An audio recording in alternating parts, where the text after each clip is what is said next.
Jedden! Ian! Who's stuck on Netflix, but after 3 hours of scrolling through all of the titles and realising they were all a bit sexy sounding, they looked again and realised they'd accidentally signed up to Fetflix and proceeded to have the best night of their lives. Liam Neeson? No, two guys. What?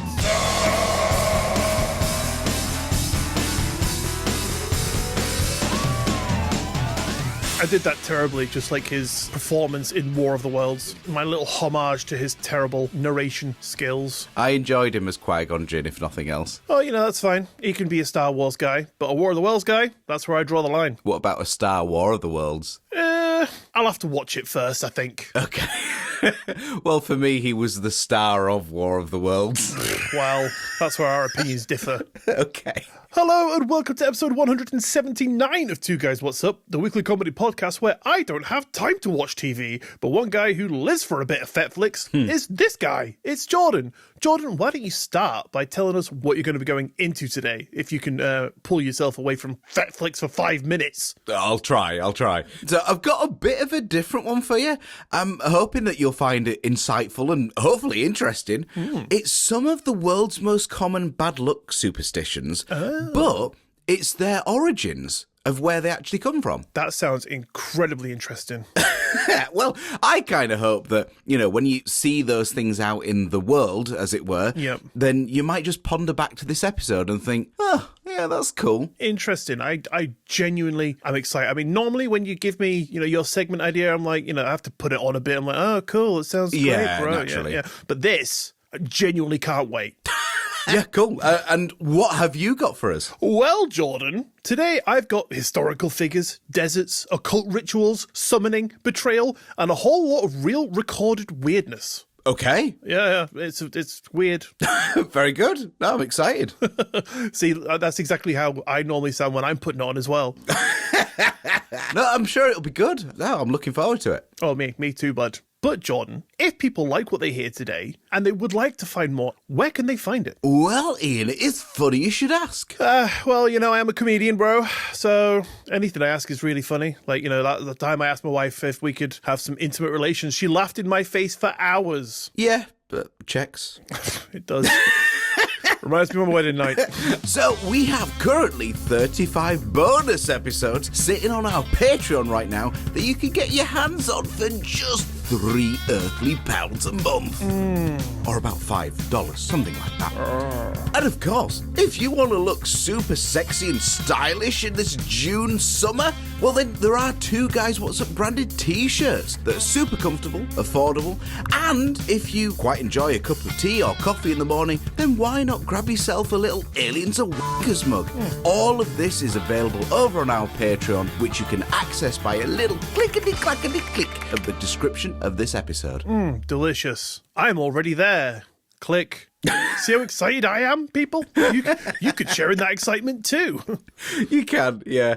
Speaking of excitement, Ian, I have an exciting announcement for you. Ooh, what, just for me? Well, I mean, it's for everyone, but I've purposely kept it from you until today. Oh, wow. Okay, right. So everyone else turn off. You're not allowed to hear this. This is just for me. No.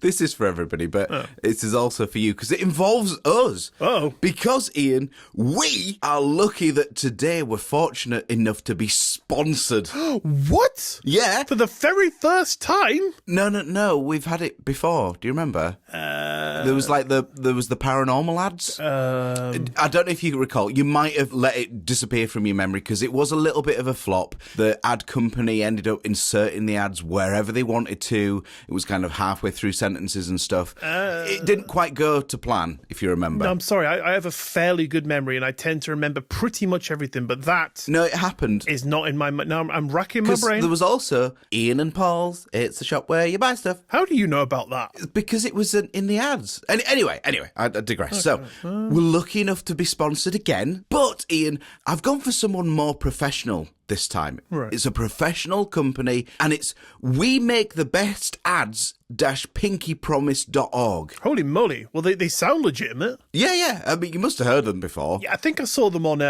scambusters.com or something like that once. Oh, weird. Yeah, did they do some ads for them as well? Must have been something like that, yeah, because surely any corporation that you went to wouldn't be out to get us in any way, shape or form. So No. I mean, you know me, I'm pretty vigilant with stuff like that. You are. I even gave you a scam segment before, didn't I? You did, yes. You are clued up. So, with that, Ian, just be rest assured that they will not insert things while we're talking. Find yourself in awkward silence during conversation? Not sure what to say? Well, not anymore. Introducing emergency small talk cards, containing hundreds of conversation starters, including Do you think fish know about boats? and What's your third favorite brick? perfect for first dates, evenings when you're on your own with the kids, and hostage negotiations. Emergency small talk cards, making conversation since 2026. Talking. So, I've no doubt it'll all sound perfect in the final release. Thank God. And to be honest, it's about time. We deserve to get ads for the very first time on this show. Second time, but thank you.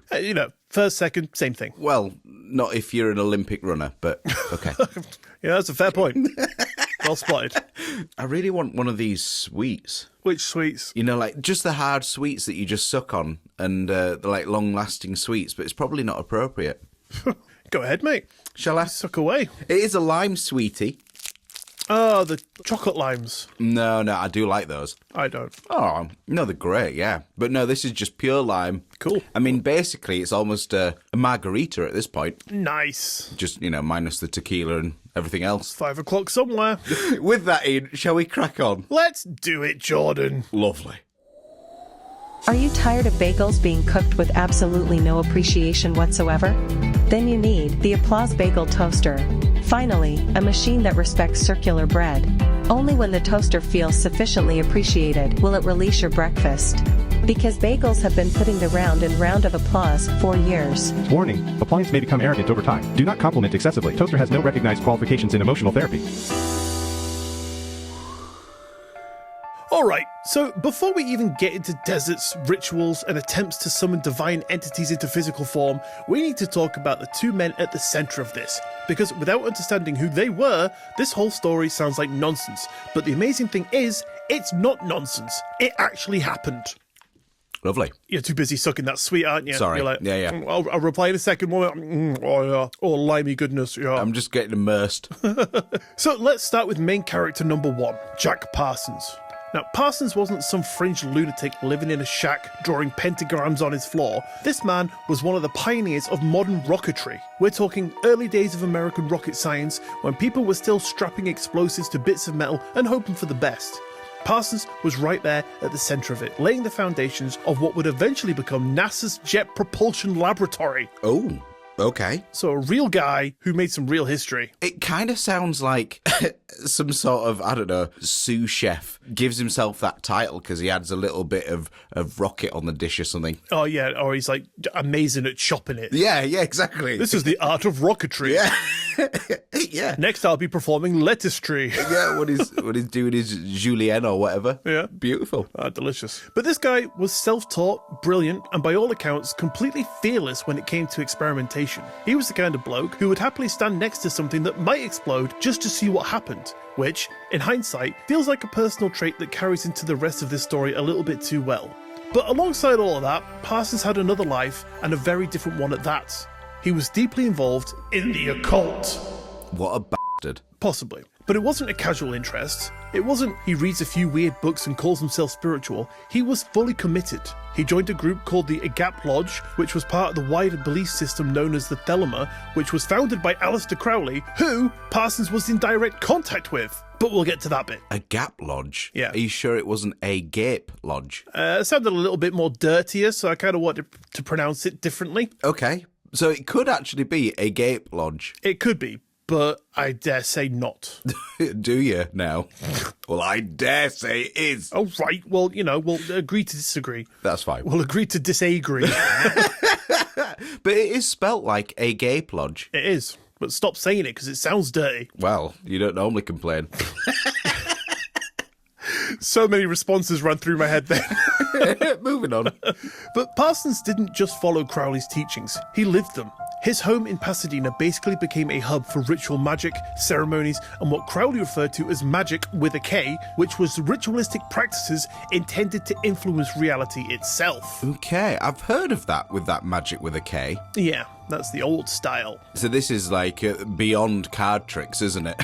Yeah. But Jordan, that is the bit that makes this story impossible to completely dismiss with a laugh. Because if Parsons had been some random bloke living in a shed, claiming to contact entities through magic, history would probably have forgotten him instantly. But he wasn't. He was helping build the foundations of modern space travel. The same hands working on rocket fuel formulas were also drawing ritualistic symbols and attempting to contact non-human intelligences. So that's Parsons, rocket scientist by day, ceremonial magician by night. Already a strange combination, but somehow it gets weirder. Okay. Because then we meet L. Ron Hubbard. And yes, this is the guy who is the founder of Scientology. Oh, really? Okay. Didn't know that. Yeah. But before that, before the Dianetics and the self-help stuff, Hubbard was a science fiction writer, wrote for pulp magazines, adventure stories, that sort of thing. He had a reputation for being charismatic, confident, and very, very good at talking people into doing things. Right, what, as in very coercive? Yeah, he's sort of like a confidence trickster. He'll be your best friend and he'll sort of make you do things that you wouldn't do otherwise. So what you're saying is Mother Hubbard would have been disappointed? Mother Hubbard was like, Bud, what you doing? Bud Hubbard. What? I kind of thought it rhymed. Thought I'd try it, okay? Okay, God loves a trier. But anyway, in 1945, Hubbard shows up at Parsons' house. He ends up staying there, becoming part of the household, and very quickly, the two of them became very close pals. Now, depending on whose account you read, Hubbard either genuinely bought into Parsons' occult beliefs, or he saw an opportunity. Because Parsons wasn't just spiritually invested in this stuff, he was financially invested too. He had money from his work in rocketry, and he was pouring it into these esoteric pursuits. So Hubbard slots himself right into that world.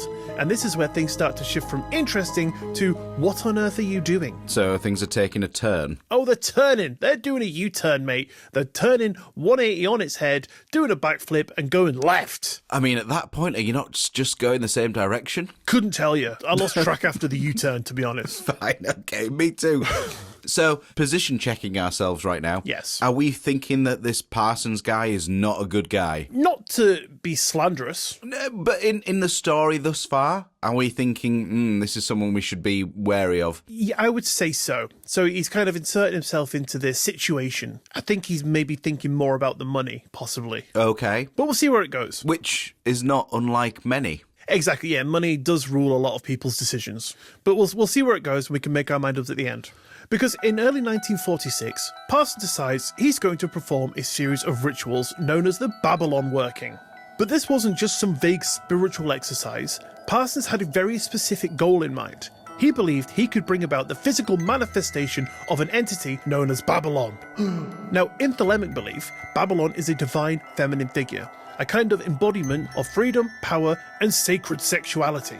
And Parsons believed that she could be brought into the physical world. Uh-oh. Yeah, probably not a good idea to start dabbling with these things. Especially with the A-Gape League.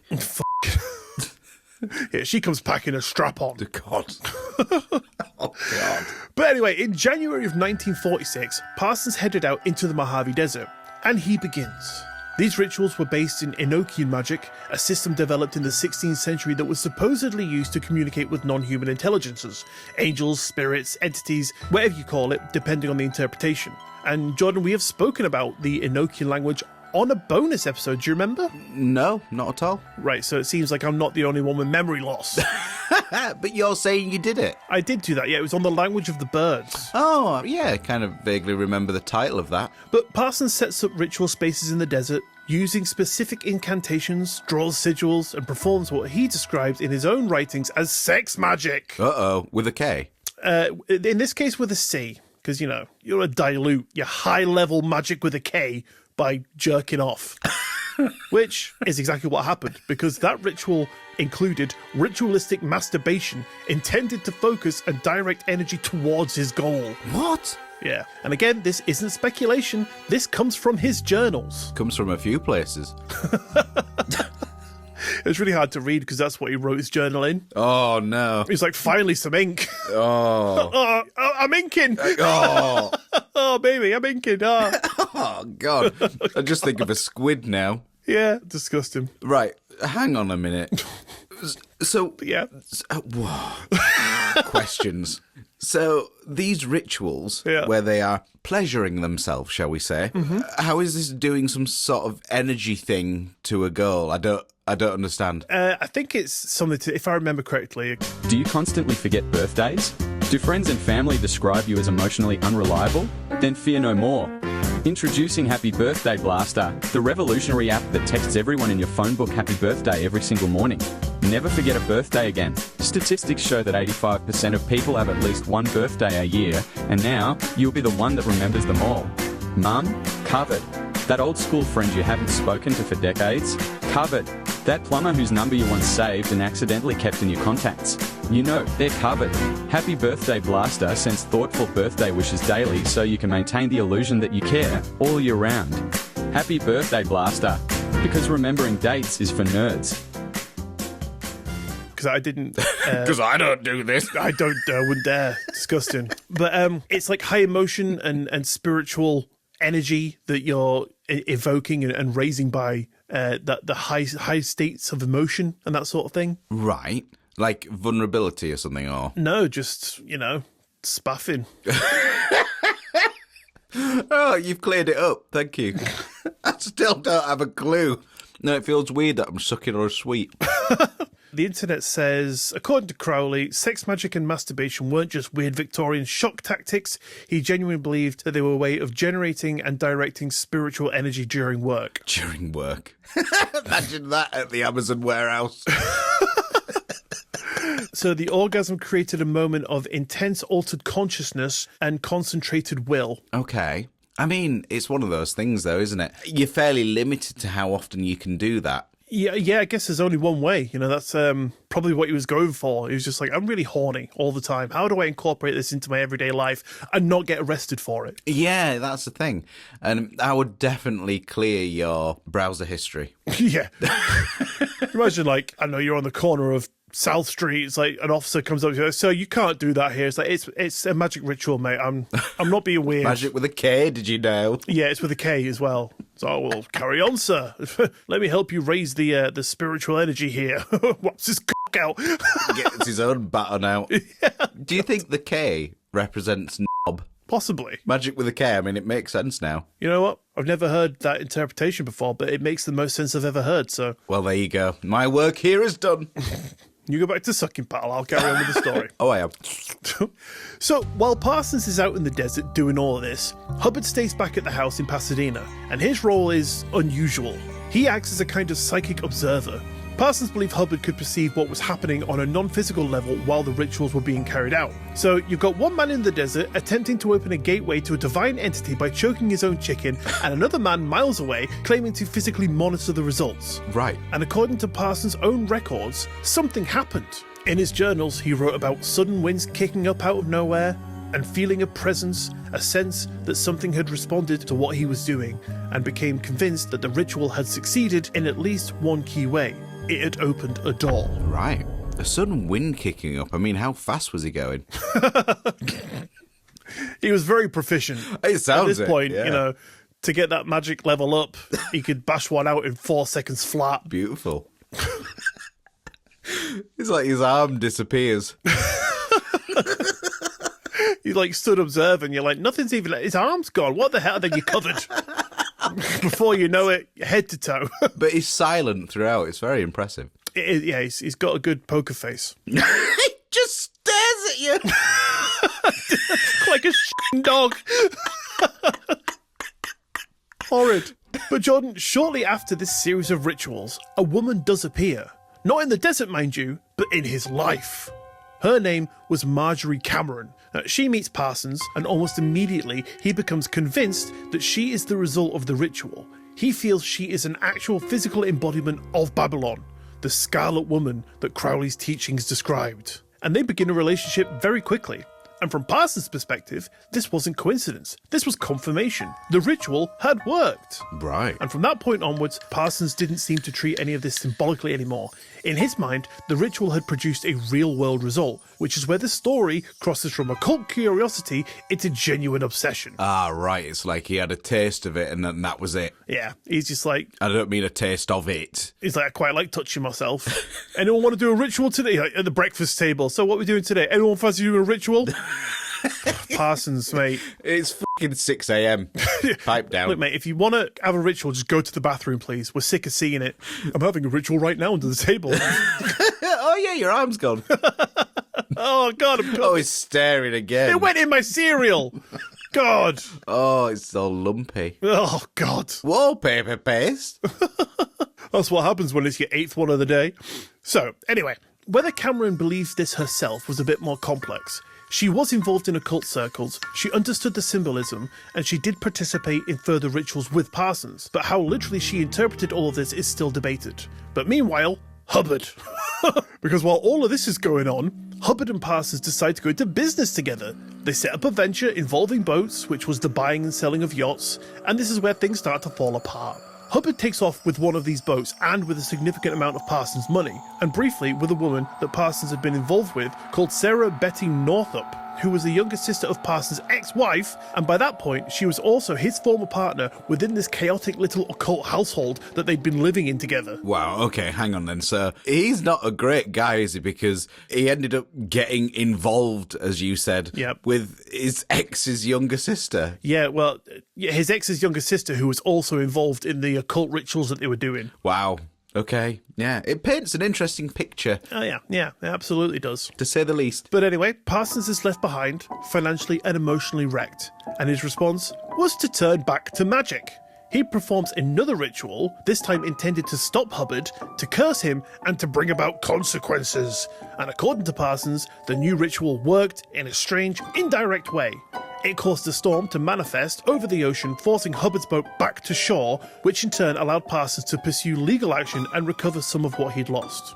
So, did the magic work, Jordan, is my question. I mean, it sounds like it. Sounds exactly like it. And now, whether or not this was coincidence, or the real effect of magic changing reality, Parsons believed that his ritual had worked. And while all this is happening, Parsons is keeping Crowley informed of what's happening through letters. He's essentially writing to the man whose teachings inspired the entire operation in the first place and updating him on the rituals, Hubbard, and the increasingly chaotic situation unfolding in California. And Crowley's reaction is not supportive. He thought that Parsons had gone too far and was particularly suspicious of Hubbard, referring to him as a confidence trickster. He couldn't understand why Parsons had trusted him at all. Okay. So that makes sense. You know, Crowley, the top magic wanker, kind of seems like he's the one who knows the craft and he's seeing sense, you know, because it's just what he is. But this Parsons guy is just like, he's deluded in it. He's just like going full in. He's just like, oh, yeah, do the rituals, invite in whoever. It's all magic, bro. Basically, Parsons is taking it too far. Exactly. Not really understanding the purpose of what he's supposed to be doing. So after all of this... It's never easy losing someone you love. Here at We Think Differently, we understand that when a family member passes away, most people want to keep their ashes somewhere meaningful. Some choose an urn, some scatter them in a place they love. But we asked ourselves, could Nana still be useful? Introducing the Cremation Hourglass. Now your loved ones can continue helping around the house long after they've passed. Boiling eggs, cooking pasta, available in 3-Minute Dad, Medium Yolk Mother, and our XL Sunday Roast Grandparent Edition. The Cremation Hourglass. Because their time was already up. Things didn't exactly settle down.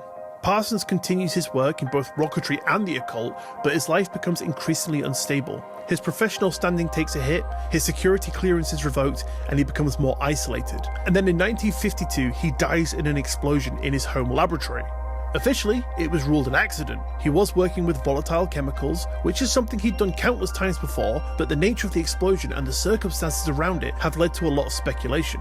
Some say it was a simple science lab experiment gone wrong, but others have suggested... Have they? I don't know what the fucking hell's going on with me now. But others have suggested sabotage. Have they suggested sabotage? They have, Jordan. And of course, given everything else in his life, there were those who believed it may have been connected to the rituals, that something that he'd been playing with, metaphorically or otherwise, finally snapped back. like the otherworldly entities were like, just stop whacking, please. God, yeah. I mean, it's purple. That is one way to invoke us, but we don't want to see it. Yeah. True. Just say these 5 simple words. And he's like furiously going at himself like, no, this is my favourite way. Yeah. I mean, maybe the way to get him to stop was, while he's doing it, just be like, have you spoke to your mother lately? No, bud. You know, it's kryptonite. The most caring sounding demon ever. Like, you summon this fucking demon. He's like, how's your mum, bud? Like, right, I've lost it. Fuck you. Right, yeah, God. Looks like you're stuck with me now because I've lost my erection. There's no way for you to get back.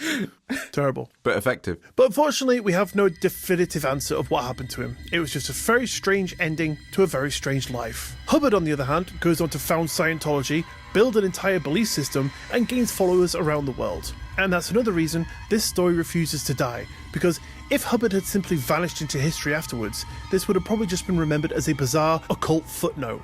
But he doesn't. I mean, personally, I'll remember it as a bizarre occult note.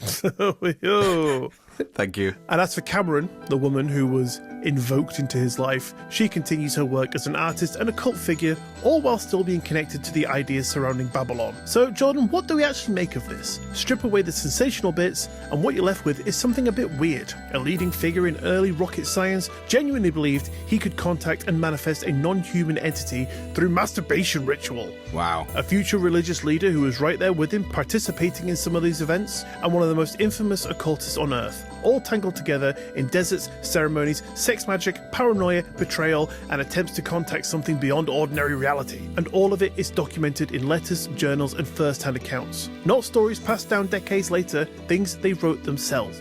It sounds fictional, but it isn't. And if you zoom out a bit, the timing is interesting, because this happened in 1946, and then a year later, in 1947, you get the explosion of UFO sightings and Roswell, the most famous UFO crash story of all time, marking the beginning of the modern UFO era.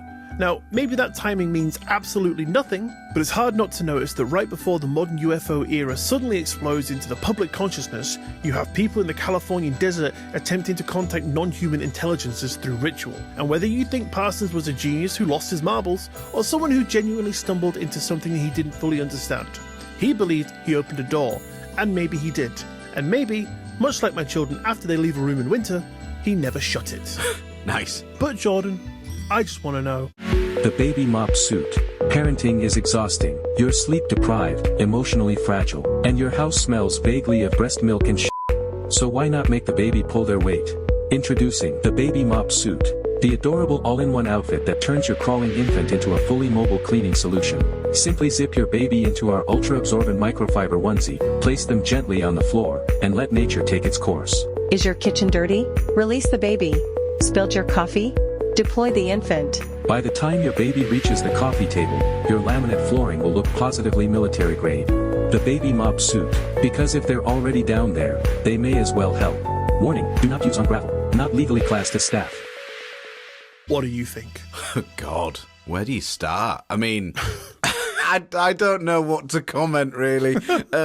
First of all, on the last note, I'm not sure how much I believe that whole connection to the UFO things a year later. But, yeah, okay. I see where you're coming from. Yeah, I just kind of feel, it's odd timing. Yeah. So, parking that aside, because that is just complete speculation, isn't it? That is not really in any way related other than it's 1 year apart from each other. Well, my apologies for trying to connect the dots, Oh, no, I like it. Don't get me wrong. But it means... Don't sound like it. Kind of nothing, really. So, that aside, that's so weird. The whole concept of all this sort of occult and sex magic and XYZ is freaky. I don't know. It doesn't sit well with me and I don't like it, Ian. Why? Because it feels wrong. You like it when we do it mutually. What, when we role play? Yeah. Like, do that invisible hand thing again, Ian. I'm like, Jordan, right, I'll call you Gina, right? I'll ask you for some intimate time and you say yes. Oh, God. Can you take your glasses off, please, Ian? I want to see your eyes properly when you stare at me. I need you to look deep into my soul. My soul has got an A-gape. Yeah, weird. I don't know. There's probably not a lot that I could say, really, because it just it's so beyond my understanding. Yeah, it's a bit of a weird one. I mean, I'm intrigued to know what your views are. Well, or am I? I mean, you have to ask yourself, the one key question is, do you believe that this ritual actually summoned an entity? I'm not sure I do. I don't believe it at all. Clearly, this woman existed before the ritual. So unless an entity or something possessed this lady, I mean, I don't think she outright said, yeah, it's me. Babylon, how's it going? She was just like, no, my name's Marjorie, mate. Like, yes, miss, yes, Babylon, I completely agree. No, it's Marjorie. Yeah. Yes, I'll get the margarine. I've added it to the shopping list. Like, no, that's my fucking name. Listen to it. Stop wanking and listen to me, bud. I mean, I suppose that's why they got the margarine. It's easier to cause a gape with margarine, Oh, right. Yeah. Weird.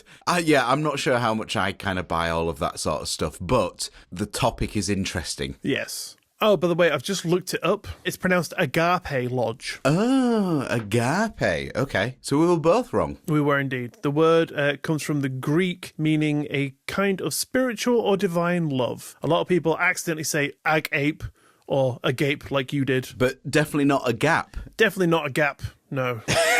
Definitely not agape. I mean, who'd be fucking stupid enough to say that? You said agape. You made multiple jokes about it. At least my interpretation was what a lot of people fall into rather than fucking no one. Right, that's it. There's a gap in your thought process there. Oh, yeah? Well, you're not getting jerked off tonight by me. So how do you feel about that? Oh, fine. I've revoked your c***ing rights. Oh, God. Sorry, I really need to get off Netflix. Oh, say hi to Liam. Anyway, weird story. Very much so. Is it real magic? Maybe. Anyone out there, please tell us your thoughts, because we're at a loss. So text into the Two Guys WhatsApp, Two Guys WhatsApp number. That's weird. Yeah. To say. And or email us. You know, the link's down below. But let us know what you think, please, because I would love some insight. And any new wanking techniques you got. Maybe not in media form. I'm easy, you know. Deal. But Jordan, I'm excited. Tell me some origins of bad luck. Oh, I will, Ian. I've got you covered. But just before I get into that, a few words from our sponsor. Cool. So you mean the company will just like cut this bit out, will they? Yeah. They'll handle all the editing. Oh, that's awesome. I'm not quite sure how I feel about that because like they could make us say anything. My name is Ian, and I'm a little bitch. Nah, and I'm sure they wouldn't do that. I mean, they are a good company, and they've got lots of really cool new products, so I wouldn't worry. Well, fingers crossed. Yeah. Right, and that should be enough time. Shall we carry on? Yeah, let's do it. Cool, here we go. The first one here... Yeah, I wasn't going to include this first one, to be truthful, but as you're Scottish, I thought you'd maybe appreciate this one. Nice. So, any idea what it is? What's bad luck to the Scots? Eating a haggis on Tuesday. No, Ian, it's not that. It is saying the name Macbeth in a theatre. Of course. Yeah. Now, theatre folk are famously superstitious of this, and the biggest taboo is saying Macbeth inside of a theatre, unless you're actually performing that play. Oh, really? Yeah. The actors usually call it the Scottish play, to kind of get around it instead. But the legend of that says that Shakespeare included real witchcraft chants in the script, and that angered actual witches, and they cursed the production of Macbeth. Interesting. Well, that's the story. And so ever since then, actors have blamed all sorts of accidents and disasters, or something might have happened on stage, to them saying that name backstage. Right. But honestly, who really knows? Yeah. Superstition plays a huge role in the arts and even in things like sports. People who go on stage and do things that it's like a level of OCD. Like something goes right when you're wearing one thing and then for the rest of your career they wear that same thing. Yeah, like a little lucky token. Yeah, I think it's very true. Is it AC/DC, the guy that dresses up as a school kid? Yeah, Angus. Apparently, he wears that on stage because the day that he was supposed to be trying out or showcasing the band, he got detention. So he ran straight from the school to where he was performing, wearing his school uniform, and they got, whatever deal they were going for, or they got sort of accepted into whatever program or whatever it was they were doing, which ultimately got them signed and became famous musicians. Right. So ever since then, he's worn that school uniform but as a sign of good luck. Oh, okay, interesting. What he doesn't realise is it would have been even better if you wore something that wasn't that. You know what? As a person with OCD, that is always something that plays on my mind. Say you get into these weird little rituals of like counting to 4 when you turn a light switch off or something. Right. You think, obviously it's an intrusive thought and you don't genuinely believe something bad could happen if you don't do it, but something tells you it could do, so just do it. Right, yeah. And then you'll be sure. But then something in your mind goes, but what if something even better would happen if you did it to 5? Yeah. But then you're too scared to veer off the original one. Right. So you're constantly sort of left in this what if. Oh, interesting. But you're like, well, at least I'm okay because I know I've done it to the one that I assumed I had to in the first place. Right. But what if the one that you could do to 5 actually is worse? Exactly. That's the catch-22 of it. It's Right. like it could be or it couldn't be. But the intrusive thoughts go, well, it could be. Why don't you do it? But then you go, no, I can't because I've already got the ritual of doing it to 4 and I know that's fine. God. It's like your brain learns safety routes. Okay. And veering off that, your brain goes, that could be dangerous. So you just learn to do it. You cope with the level of, okay, well, I'll do it so I'm all right. That sounds exhausting. It fucking is. That sounds horrendous to live with. Yes. Okay. I tell you what, do you want to know the way I got over a lot of my OCD? Go on. Oh, no, you're not... Ritualistic masturbation. Yeah, I fucking knew it. No, that's not true. And I don't advise this for anyone. So if you have OCD and this is something that could become a ritual for you, maybe just turn off for 10 seconds, just mute it or something. But I used my OCD against itself. Right. So OCD is the general pattern of if I don't do X, Y will happen. So I said to myself, if I do something in an OCD way, then something bad will happen. Right. So I used my OCD to stop doing the OCD. Does that make sense? Okay, I'll give you a scenario. So let's say you had to turn the lights on and off 4 times or something. Yeah, so say I have to turn the lights on and off 4 times in a row, otherwise my dog will die. I don't have a dog, just pulling something out of the air. Yeah. Right, so I would say to myself, okay, if I do it 4 times, then something bad will happen. So the OCD becomes I have to do it normally. Right. So my OCD pattern becomes I have to just do it like a normal person would, otherwise something bad will happen. Oh, I see. Right, that makes sense. So I force myself in an OCD manner to be normal. Right, so you just flip the script. Yeah, I say normal in inverted commas. I don't mean anybody who has OCD is abnormal. I just mean in a general way that a person who doesn't suffer from it would do. But yeah, so I just flip it on itself. So I say if I do the OCD thing, then something bad will happen. So I'm using OCD against itself. That's really interesting. It's like reverse psychology. Yeah, it's like fuck you, intrusive voices. Now who's the boss, huh? Yeah, that's really interesting. I wonder if that is an actual method. Probably not, because then it can become a bad thing. Because if the impulse to do something in an OCD manner is too strong and you can't break it, then you think something bad will happen because you can't not do it, if that makes sense. Right, yeah. But if you can constantly flip your script to make it what you want, then a bad thing will never happen. Well, I mean, bad things won't happen anyway. No, but I mean, in your mind. Yeah. What you tell yourself. So, you can do it. You're amazing. That's what other fitness trackers say. This is the morally questionable fitness tracker. You've only burned 43 calories today. Medieval peasants exercised more while dying. Your personal mentor monitors your health, heart rate, and self-esteem. Failed your daily step goal. You're pathetic. Sat still for too long. How does it feel to be losing a race against houseplants? Buy today and get 3 months of premium that even insults you using personalized data. You ordered a takeaway 3 times this week, and no, getting up to answer the door does not count as exercise. You fat f***. And if you ignore exercise reminders, it posts horrible things on your social media. Why is there such taboo about shitting family members? My dad is great in bed. I didn't write that. The morally questionable fitness tracker. Because where there's shame, there's blame. Interesting. But yeah, fucking hell, exhausting. Yeah. No wonder you're always tired. It was worse when I used to have to wash my hands. That was the worst one because I'd wash them. And then as I was walking out, I'd be like, fuck, did my hand touch the door or something. They'd Yeah. wash them again and, you know, be there for fucking hours. I mean, very clean, though. Ah, super clean, yeah. Until I touched my dick. Because I never washed that. Of course. Too much ritualistic masturbation. Oh, moving on.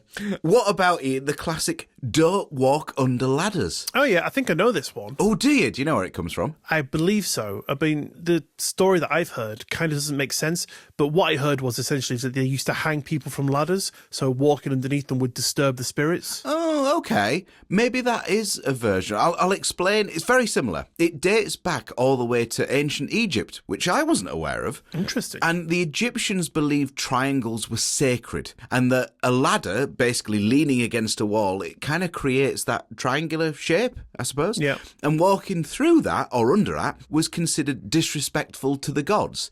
And then, later on, a little bit more like what you spoke about, Christianity linked ladders with crucifixion and betrayal. And that is because ladders were linked to being used to lower Christ's body on the cross. Right. And then that made the superstition a little bit more darker over time. Yeah. And yeah, so basically it was a respect to the gods kind of thing initially. Yeah, I mean, the one that I said kind of doesn't make sense because imagine you've got this criminal and they're like, right, shall we use the stocks or the ladder today? I'm feeling adventurous. Let's get the ladder out. Hang on from the ladder, lads. Yeah, I'm feeling really, really strong today.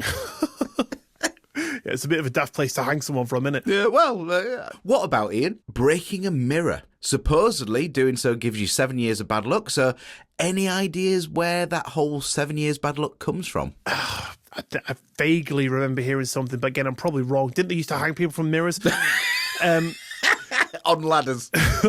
Wasn't it something to do with like seeing your own reflection and breaking that as like part of your soul or something like that? You're kind of there, yeah. So the Romans believed that mirrors reflected your soul, not just your face. It's exactly what you said.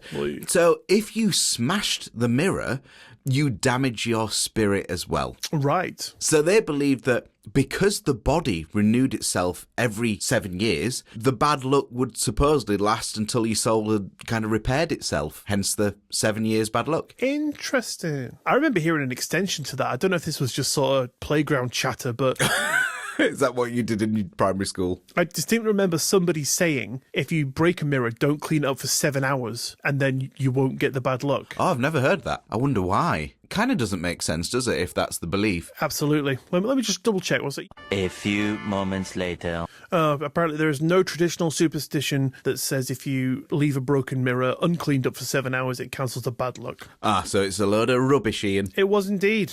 Well, man, there's a little bit extra here. Different cultures came up with different cures, though, including burying the broken pieces under moonlight, throwing the shards into running water, grinding the glass into dust, touching the shards to a gravestone, or waiting 7 hours, 7 days, or until sunrise in some folklore variations. Okay. That's what I just said. Yeah. And you were like, nah. I mean, folklore, isn't it? It's law. Anyway, sorry, carry on. Yeah, no, fascinating. Yeah, interesting. How about, Ian, black cats? Is this something to do with witches' familiars? Yeah, so black cats, kind of an interesting one because they haven't always been considered bad luck. In some countries, actually, they are considered lucky.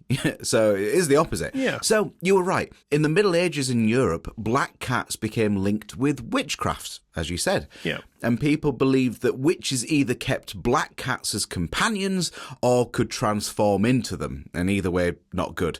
So over time, seeing one cross your path became associated with bad omens and therefore bad luck. You know what? We also did a bonus episode on witches. We did. Turns out that they're not bad. Well, I mean, I imagine there were a few of them that were. No, I think they're all pretty cool. All right, okay. Pretty sound, pretty chill. Just some unfortunate people at the wrong end of a bunch of misogyny. Bastards. But do you know what the interesting thing about luck is? Go on. And bad luck and omens and things like that. Much like the paranormal, I guess it kind of falls under the same umbrella. It seems it can only really affect you if you allow it to affect you. Right. Now, is this because if you believe it, you look for things? Oh, okay. That you could perceive as bad luck? Or is it because if you allow it entry, it causes the bad luck? So it's like if you say, open your door and say to the ether, oh, demons, come and get my house. You know, that's you inviting them in, essentially. So you're allowing it into your house. Right. And that wasn't a real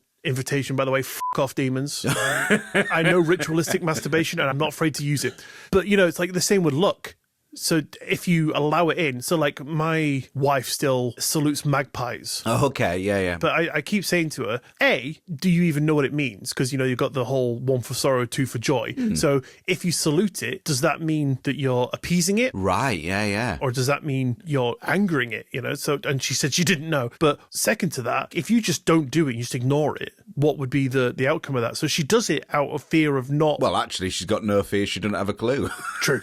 But she does it for the sake of... the unknown of what would happen if she doesn't. Exactly. But if she just ignored it, would anything bad happen? Probably not. Would she get bad luck for not saluting one magpie? I highly doubt it. Because I find that whole thing interesting because they say, don't they, that luck is what you make of it. Yeah. If you start your day thinking, something went a little bit wrong, so that's my whole day ruined, that whole mindset will likely ruin your day. Yeah. Because you'll react to things differently than you would have done had a good thing happened in the morning that you therefore think of as this is a good day, I'm having a great day. Yeah. Your perception of that is what you make of it and what your day becomes because you see your day through that lens. Exactly. So I dare say that nothing will happen if she believes it wouldn't. So when it comes to things like breaking a mirror, if you just go, I broke the mirror, clean it up, put it in the bin, and then go about your day, you could then either perceive every little incident as bad luck or you could just ignore it. Yeah, as many things happen in your day-to-day life that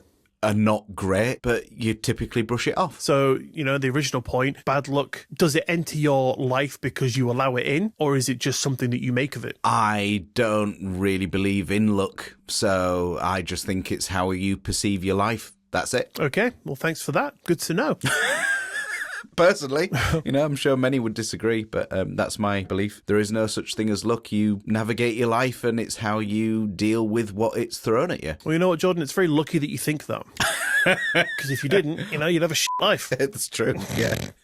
Another one is knocking on wood. Oh, yeah. Is this supposedly to invoke the spirits in the tree for protection? Yeah. I never knew that. I'm impressed that you did. To reiterate, the belief is that it probably comes from ancient pagan traditions where spirits or gods were believed to live inside trees, just as you said.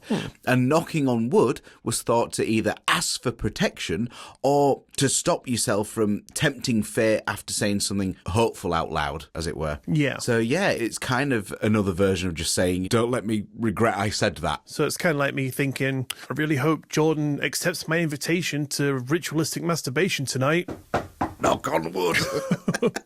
Which wood? Oh, well, bud. Let's just say I'm primed and ready to go. Introducing Find My Glasses glasses. Can't find your glasses?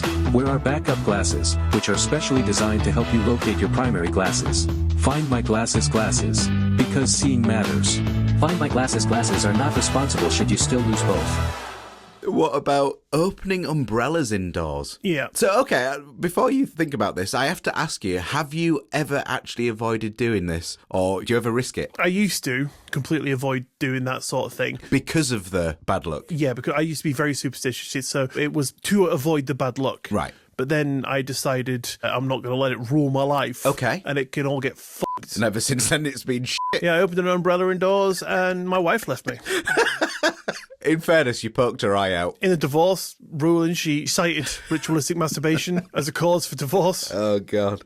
So is it something you would do now? Yeah. Okay, all right, fair enough. I feel like this is a strong one for a lot of people. Any idea where it came from? I believe I have heard it before, but I can't remember. It's one of those things that you hear and then you don't think about it again because you don't wake up in the morning and be like, umbrellas. It's true. Yeah, very good point.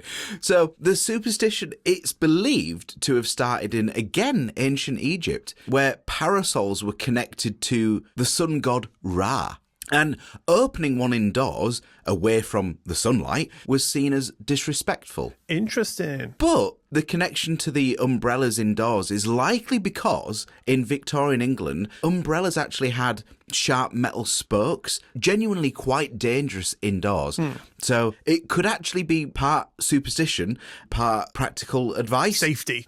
And it just kind of grew from that belief of bad luck. Which makes sense, because whenever I'm indoors, I stand within 1 foot of every other person in the room. God forbid they open an umbrella and poke a little eye out. I mean, that is why your wife left. Yep, I had umbrellas everywhere. I was like, look, see, I'm not scared of bad luck. Yeah, it was when you worked at that umbrella shop. Oh, now I'm home. Watch this. We called you Mary Poppins. Popping all the brollies. But ultimate one is spilling salt. Any idea where that came from? I know that end of it, again, this is one of those ones that I've heard, but I've never thought of, but you're supposed to throw it over your left shoulder, which is into the eyes of the devil on your shoulder. So the beginning of it must be something to do with the devil loves salt, so he jumps on your shoulder to ask you if you can have a little lick of the salt you just spilled. Are you going to put that back in the shaker, bud? Okay. Or can I have a little lick of that? My eyes! So, I'll fill you in. You're fairly there. It goes back to when salt was incredibly valuable. And in some places, it was actually used almost like a currency. And, wasting it and spilling it was sort of seen as a bit of a bad sign, really. That was cemented further again in Christianity with the painting of the Last Supper, where Judas is shown knocking over salt, and that obviously didn't help the reputation. Silly little bastard. Yeah. And then, of course, as you just alluded to, the whole throw salt over your left shoulder, and that comes from the belief that the devil stood behind your left shoulder so that the salt would blind him or ward him off. Oh, my fucking eyes! Every time! I was thinking what you did. I was like, what if he stood behind you, though, with a cone of chips? It's like, a bit bland. Could just do with a bit of salt. Yeah, he's learned his lesson now. It's like, whenever I do it, I'm just going to turn up with a cone of chips. Well, you never know. Maybe he needs to eat. Who knows? Likes his carbs. He sat there in hell, and his wife has made a delicious meal, and he's like, it's a bit flavourless. I'm just going to go stand behind some human. She's like, Lucifer, we've got some salt on the fucking table. Just use that. He's like, no, it's better on Earth. This is more fun. Yes, on Earth, it's not burnt to a crisp by the surroundings of sulphurous air. I'll be back in 5. Yeah, so maybe we're actually helping him. Exactly, yeah. Final one for you.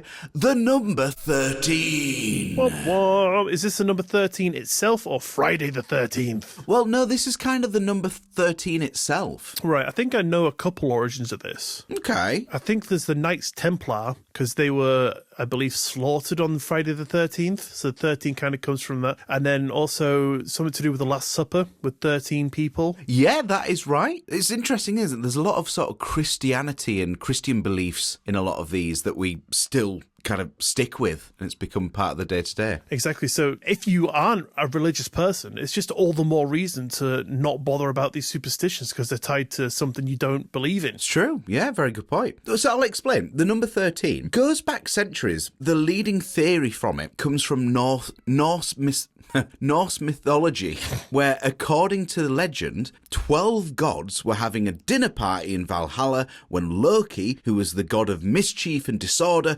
arrived unannounced. They crashed the party, and thus it brought the total number of gods to 13, and it caused a curse. What a And then, of course, reinforced, as you said, with Judas at the Last Supper, he was the 13th person. And it's weird to think that even now we have hotels that would even skip a floor 13 entirely. Yeah. Go from 12 to 14. Yeah, addresses also skip 13 sometimes. Yeah. I just find that bizarre because it feels less like you're defeating that superstition and just more like you're just surrendering to it. Yeah. It's solidifying that. And cementing it more in culture. Yeah, it's fascinating. But yeah, so there you go. It's some of the weirdest, strange, bad luck superstitions. And, that's from ancient gods and witchcraft to theatre curses and maybe aggressive salt throwing. But delicious chips for old Devily Bob. In 200 yards, turn left, or don't. I'm not your dad. The Honest Satnav provides directions while openly acknowledging that your life is ultimately your responsibility. You have arrived at your destination. If that's where you truly want to be, was it worth it?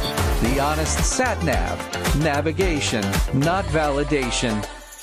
While us humans have spent centuries terrifying ourselves over fairly normal household objects, somehow, despite all the science and technology we have at the present day, people still won't risk walking under a ladder. True. Weird. Just give it a go one time, see what happens. Did you ever see the Derren Brown? It wasn't a special, but a show that was dedicated to that. I don't believe so. Right, I'll tell you really briefly. It was really fascinating. He got a participant to follow him, and it was a little journey through the streets, and he'd set up all of these superstitions of bad luck. He made her walk under this ladder, and then there was a black cat in front of them, and then he had her walking on the cracks of the pavement. You know, it's like stuff like that people generally have tried to avoid doing.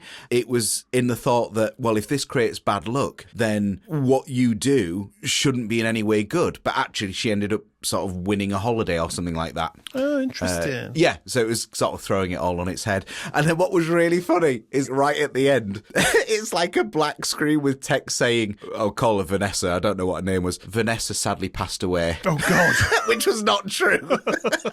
What was really funny is right at the end, the post-credit bit of that, she went home after having all this good luck, after doing all those things which supposedly caused bad luck. She went home to tell her mum, and her back was fucked. Cracked to buggery. Yeah. She was like, you didn't step on any cracks today, did you, Vanessa? She's like, sorry, Mum, Darren told me to. Oh, and there was another one where he gave her a little handheld mirror, and then he asked her to check what was on the back of it, and of course, turning it over, it fell and smashed to the floor. Right. So it was full of that kind of stuff. Interesting. And with that, Jordan, thank you very much for giving us those interesting origins. I do love a good origin story of sayings, just general everyday practices. And it's just interesting to see where they come from, because sometimes we don't need to do all these weird things that we do as humans. It's true, yeah, but we are creatures of habit. We are indeed. And with that, let's do what we normally do and finish this episode. Deal. So, Jordan, does that about bring us around to the end of today's episode? Oh, I think it does, because I'm feeling lucky. Amazing. Thank you for tuning into today's episode of Two Guys What's Up. Don't forget to follow the show wherever you listen to us so you don't miss another episode, and maybe even tell a friend. Take your friend into the desert and jerk them off. Oh, God. Summon a ladder and walk under it thousands of times. See what happens. All while looking at yourself through a broken mirror. Yeah, and if you get bored, turn your car ignition on, Bluetooth your phone straight to that speaker, and play some Two Guys What's Up. Beautiful. And if you'd like to get in touch with us, our Linktree link is in the bio of this episode, which you can click on and find all the information you need, along with our Two Guys hotline WhatsApp number, which is 07395 840 199. Oh, delicious memory. And don't forget to check out the Patreon if you want to help support the show and get some cool stuff while you do so. And if you can't do that and you'd still like to help us out, then a 5-star rating and review in your podcast app of choice would be the best and the freest way to do that for us, and we would be amazingly grateful. Oh, we would indeed. But on that note, thank you very much for listening, and a big thank you to WeMakeTheBestAds-PinkyPromise.org for sponsoring us. You all have an amazing week, and we'll, of course, see you next Monday! I still think that's just the first time we've ever had ads, mate. Hey, gay. And let me tell you, never again. It'll be fine, I'm sure. Bye!